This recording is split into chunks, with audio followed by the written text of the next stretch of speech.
lumière et comme tous les jeudis soirs, Gabriel, moi-même et Céline, ma collègue à côté de moi, nous allons vous accompagner dans une émission bien évidemment football. D'habitude ça parle aussi beaucoup national, Ligue 2 et tout foot amateur, même si évidemment la Ligue 2 est professionnelle, on n'est pas sans le savoir. Et avec nous ce soir, nous avons la chance d'avoir comme invité Olivier Frappoli, le coach de l'AS Orléans. Bonsoir monsieur Frappoli. Bonsoir à tous. Comment allez-vous? Ça va, très bien, merci. Orléans, promu cette saison en Ligue 2, après quelques années de national. Et déjà, je vais poser une première question simple à monsieur Frappoli, c'est de nous présenter un petit peu le club d'Orléans qui est réapparu dans le monde professionnel cet été. C'est un club qui a passé en monde professionnel d'activité depuis plus de 20 ans. Voilà, il y avait la volonté du président de remonter, et c'est ce qu'on a réussi à faire la saison dernière. Un club qui a des structures intéressantes, même si on n'est pas encore tout à fait au niveau des grands clubs de Ligue 2.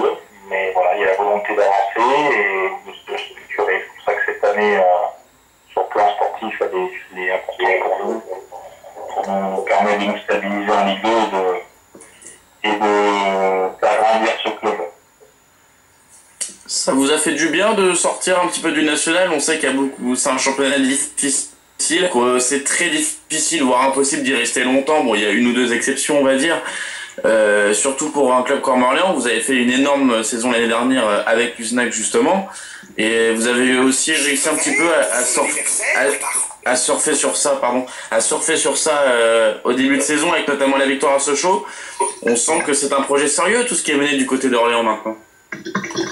Oui, de toute façon le national c'est un championnat qui n'est pas viable sur le plan économique, puisque vous avez les mêmes contraintes que la Ligue 2 par exemple, sans les ressources des droits télé. Donc c'est un championnat de passage. Et plus vous y restez, plus c'est compliqué économiquement. Donc dès que le club est sorti du CFA et accédé au national, il y avait la volonté de passer en Ligue 2. C'est quand même une agglomération de plus de 300 000 habitants, donc économiquement le potentiel est là. Voilà. Après, c'est toujours pareil, on est plusieurs clubs à vouloir la même chose, et c'est vrai que l'année dernière on a fait une saison assez extraordinaire avec seulement 3 défaites sur la saison et puis un titre de champion de France. Mais c'était quelque chose qui était voulu, programmé, et c'est pour ça qu'aujourd'hui en Ligue 2, même si et on a encore fait, on n'est pas dépassé, et que pour l'instant on arrive à glisser au championnat. Vous parliez de stabilisation et de développement, vous avez fait quelques aménagements pour le stade. Est-ce que vous pensez encore à développer les infrastructures? Oui, vous avez raison, le stade il a été mis aux normes pour la Ligue 2. C'était la condition sine qua non pour jouer à domicile en fait. Il y a eu des aménagements aussi supplémentaires pour avoir la licence club qui est une rallonge financière donnée par l'ONFP. Voilà, maintenant il y a des gros progrès à faire au niveau du réceptif des partenaires, et puis sur le plan sportif, sur l'aménagement des terrains, l'élaboration, la construction d'un centre de formation. Voilà, c'est des étapes importantes. Tout ça c'est dans les projets, c'est dans les tuyaux. Donc pour ça il faut que le club se maintienne en Ligue 2. Pour le moment, vous pointez à la 12e place du championnat de Ligue 2. Vous faites un très bon début de saison, comme je disais avant, avec 32 points. Est-ce que vous êtes fixé la fameuse barre des 42 points cette saison? Oui, c'est ça. On procède par palier. Donc là, effectivement, on a passé la barre des 30 points, et l'objectif, c'est d'aller chercher la barre des 40 points le plus vite possible. On sait qu'il faudra 42, 43 points. Donc nous, on s'est préparé à ça depuis le premier match à Sochaux. Quand on est promu, il est difficile d'avoir d'autres ambitions. Donc voilà, on est tourné et uniquement tourné vers cet objectif qu'on espère atteindre le plus vite possible. Oui, qui est très bien parti. Bon, sans faire la langue de bois, avec les relégués, on voit L'Avignon et Châteauroux en difficulté, ça devrait le faire quand même cette saison. Il manque plus que 10 points vu votre rythme. vous pourrez même l'atteindre, allez, bien avant la dernière journée. On espère. Après, voilà, on s'est aussi rendu compte en Ligue 2 que les matchs étaient vraiment très disputés. C'est un championnat qui est très homogène et les matchs basculent sur vraiment très très peu de choses, ce qui nous laisse aussi de l'espoir sur chaque match, mais qui nous amène à être très très vigilants et à ne rien lâcher dans la préparation du match. Donc on est conscient que même si c'est bien engagé, la route est encore longue. Voilà, donc il faut rester très concerné, très vigilant, et puis continuer à travailler comme on l'a fait depuis le début. Justement, comme le championnat est très disputé, est-ce qu'il y a des équipes que vous craignez plus? Disons qu'on a des confrontations importantes. On va dire chaque match a la même valeur s'il y a 3 fois en jeu, mais on a reçu consécutivement Châteauroux et Tours. Et pour nous, c'est vrai que ce sont des matchs très importants, hormis le fait que ce soit deux clubs du centre, de la région centre. Ce sont des clubs qui sont dans le même objectif, dans la même course sous nous. Donc ce sont des matchs particuliers. Et sur la phase retour, on va recevoir les équipes qui sont à ce niveau-là. Et donc on sait que ce sont des matchs qui doivent être déterminants. Oui, des matchs très importants, déterminants évidemment. Est-ce que jusqu'à présent vous avez un match référence en Ligue 2? J'ai pas de. Non, on n'a pas. On veut dire que le match à Sochaux déjà sur la première journée était une référence sur l'aspect défensif. Voilà. Là, on a fait des matchs très cohérents.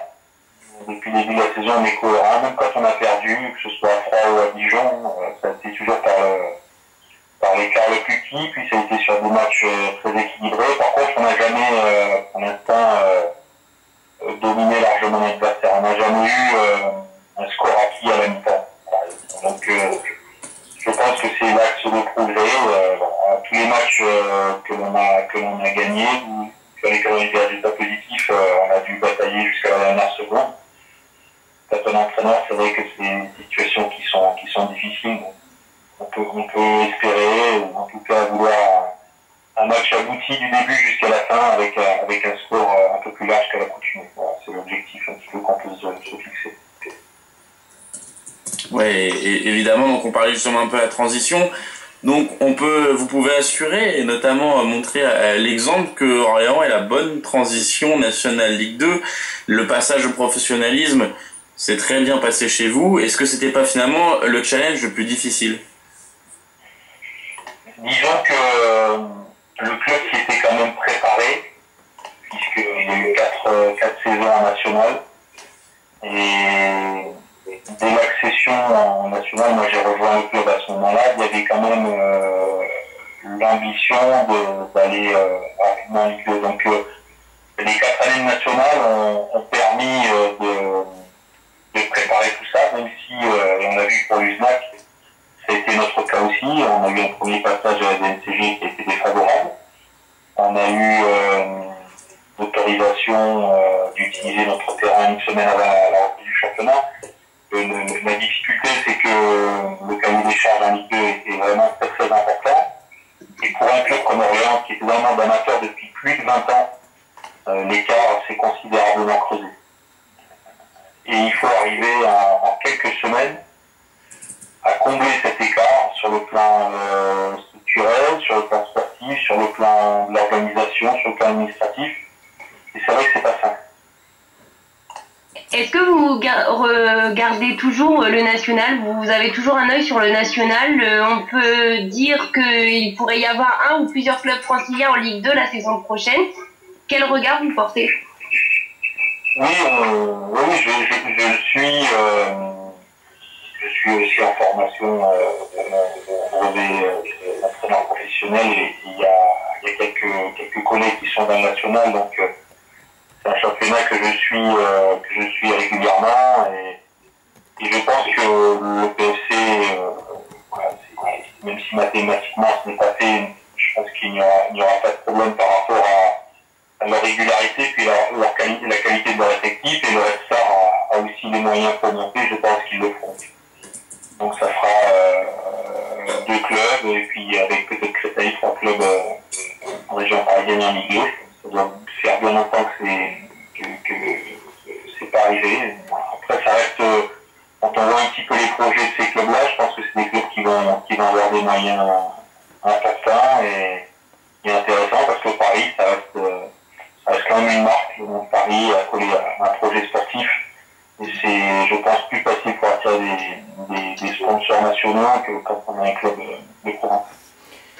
Et je crois que vous avez même entraîné l'équipe de Créteil pendant une saison. À vos côtés, il y avait même un certain Arthur Georges. Qu'est-ce que vous pouvez nous dire de Arthur Georges?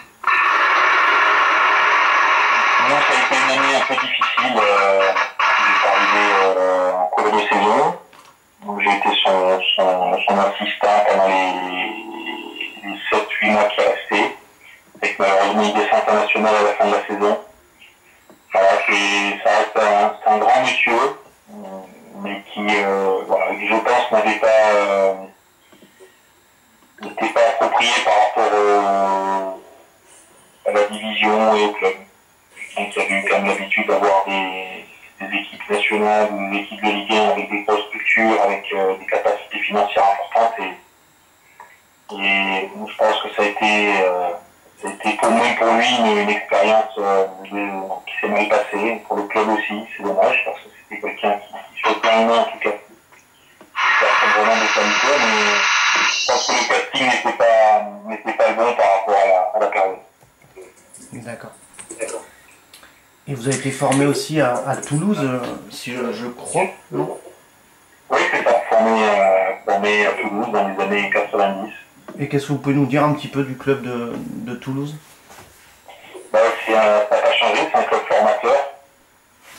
Aujourd'hui, je peux voir tous les cadres du club, que ce soit de l'équipe première à la formation sur des anciens joueurs, puisque j'ai joué avec Alain Casanova, il y a Dominique Arribagé qui est au club, Michael Debef qui est à la formation, Debu, Rémi Doré et Jean-François Souclat sont des joueurs de la même génération. Et c'est un club familial. C'est cette saison que j'avais signé là-bas, qui a une politique de formation et qui permet à des jeunes d'avoir la capacité de jouer en équipe première. Aujourd'hui, ils sont un peu en difficulté, mais c'est, je pense, le lot de beaucoup de clubs avec des budgets un petit peu moyens en Ligue 1. Il suffit d'une année en recrutement, peut-être un peu moins que les autres années, quelques problèmes au départ, et puis on se retrouve dans des situations un peu difficiles où le club est solide et leur entraîneur a bâti un projet sportif solide aussi. Donc je pense qu'ils passeront cette difficulté, et le club aujourd'hui qui a des fondations très solides. Donc je suis pas inquiet pour l'avenir. D'accord. Et vous aviez eu l'occasion au tout début de votre carrière, parce que vous avez commencé aussi à Vitrolles, en 1978, et vous aviez le choix entre l'Olympique de Marseille et Toulouse, et avec un certain aussi Michel Hidalgo. Qu'est-ce que vous pouvez nous dire de cette époque, un petit peu du choix justement de Toulouse et que vous n'avez pas choisi l'Olympique de Marseille? C'est vrai que quand on joue dans les Bouches-du-Rhône et qu'on a la chance d'avoir l'Olympique de Marseille qui nous contacte, surtout mes parents à l'époque, c'est vrai que c'est flatteur. Ce qui m'a fait opter pour Toulouse, c'est qu'à l'époque, j'avais un cursus scolaire intéressant. Et à Marseille, il fallait que les structures n'étaient pas adaptées, il fallait que soit que je renonce à mes études secondaires, soit que je me déplace par mes propres moyens, donc c'est un peu compliqué. À Toulouse, ils avaient l'habitude, et donc tout était déjà mis en place pour concilier football et études. Voilà, donc ça a été un peu un déchirement pour mes parents de me voir partir si loin, mais par rapport à mon bagage scolaire, Toulouse m'assurait de finir mes études dans de bien meilleures conditions, et ce qui a fait pencher la balance côté Toulouse. D'accord. Gabriel? Oui, et je voulais un petit peu aussi parler de l'actualité du Paris Saint-Germain, parce que sur une web radio francilienne, et qui puisse être le PSG, je voudrais avoir un petit peu votre avis sur le Paris Saint-Germain de cette saison et de la version Laurent Blanc. Qu'est-ce que vous pensez, vous, en tant que coach professionnel, de votre homologue Laurent Blanc, par exemple? Je trouve qu'on est parfois un peu dur sur la personne. Je pense que la Ligue n'est pas devenue plus mauvaise que la saison dernière. J'ai l'impression qu'on a tendance à lui mettre systématiquement des échecs sur son dos. Alors c'est vrai que c'est un peu le propre d'un entraîneur, mais pour l'instant, c'est une évidence que la saison est pour l'instant moins limpide, en tout cas que la saison dernière où il survolait les débats. Ça a peut-être aussi été au début d'une explication de cette deuxième saison plus difficile, parce que certainement un relâchement de la part de l'ensemble du club par rapport un peu à la facilité avec laquelle ils avaient acquis leur titre. Une année post-Coupe du Monde où on sait que c'est compliqué pour les clubs qui ont beaucoup d'internationaux.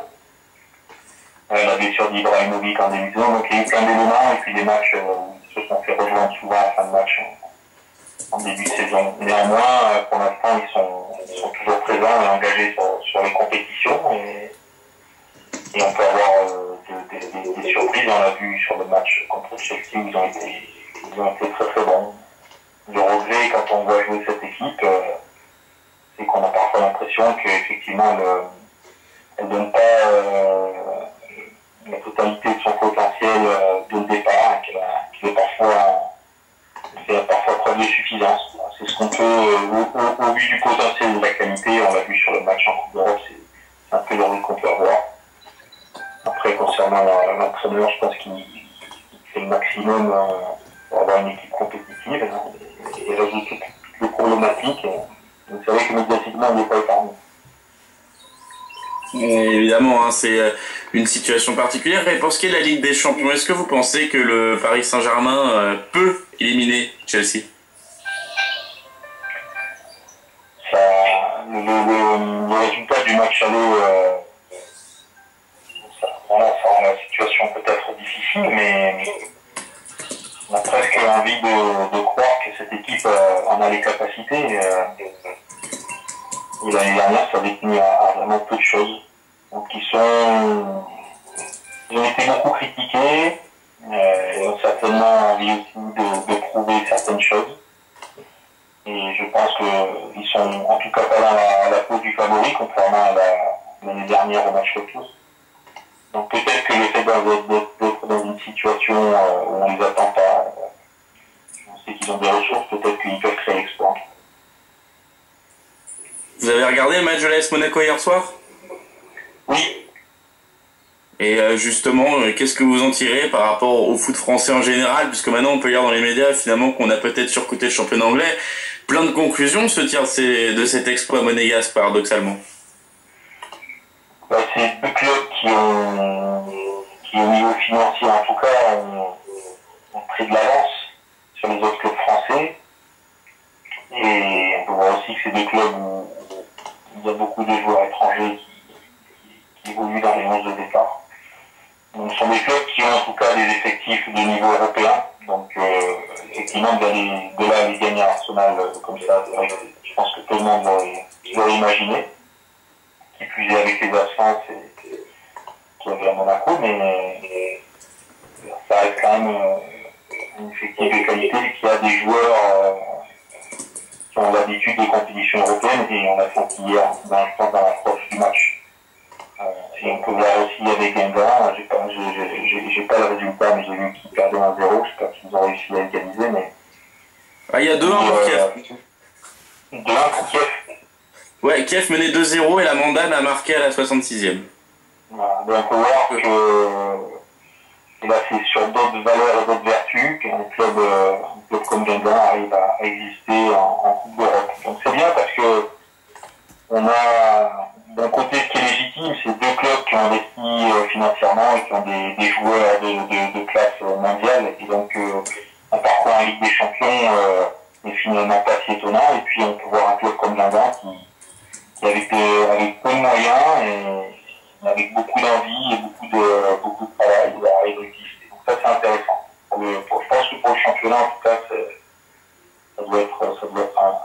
nature. Oui, évidemment, c'est quelque chose d'assez extraordinaire ce que vit Guingamp. Pour revenir une dernière fois et pour terminer, je vais quand même vous demander votre avis sur la Ligue 1 en général et qu'est-ce que vous pensez de ce mano à mano qu'il y a entre Lyon, PSG et Marseille, et est-ce que Lyon, ou même voire Marseille, qui est toujours dans le coup, peuvent empêcher le Paris Saint-Germain d'être champion pour vous? Je pense que Lyon en tout cas, il est parti pour. Marseille, on voit un petit peu qu'ils ont des résultats un peu plus difficiles ces derniers temps, même s'ils perdent peu, beaucoup de matchs nuls. Après, ils ont dégagé des compétitions européennes, donc et puis il y a une ferveur populaire, donc par rapport à les dernières, c'est que les championnats sont plus ouverts. Mais Lyon est vraiment dans une bonne dynamique. Après, si le PSG joue sur sa valeur, il aura la capacité de gagner encore ce championnat-là. Mais c'est intéressant, je pense, pour tout le monde de voir que c'est très ouvert en haut et de voir aussi le modèle lyonnais. En ayant changé de modèle économique et en ayant développé sa formation, arrive aujourd'hui à de tels résultats. Donc, c'est intéressant, ça nous donne une image variée, contrastée du football français, avec des clubs avec beaucoup de moyens, des clubs avec un peu moins de moyens, mais avec une très très bonne formation. Et ça, encore une fois, c'est très intéressant. Évidemment. On va vous remercier énormément. On va juste préciser un petit point score, puisque Kiev vient de marquer sur penalty, donc ça fait 3-1. Donc il reste un quart d'heure à Guingamp pour aller mettre un but qui les qualifierait. Et but extérieur, et c'est tout le mal qu'on souhaite. Et on va vous remercier énormément de nous avoir accordé un petit peu de temps ce soir, en espérant vous avoir très bientôt, et on vous souhaite tout plein de bonnes choses avec Orléans. Merci beaucoup. Merci à vous. Merci beaucoup. Bonne continuation pour votre émission. Merci beaucoup. C'est gentil. Merci. Au revoir. Au revoir. Au revoir. Donc voilà, on n'est plus en direct. Non, ça s'est bien passé. Pour moi, ça s'est bien passé. Hein. Après, j'ai vu... Merde, je fais une connerie.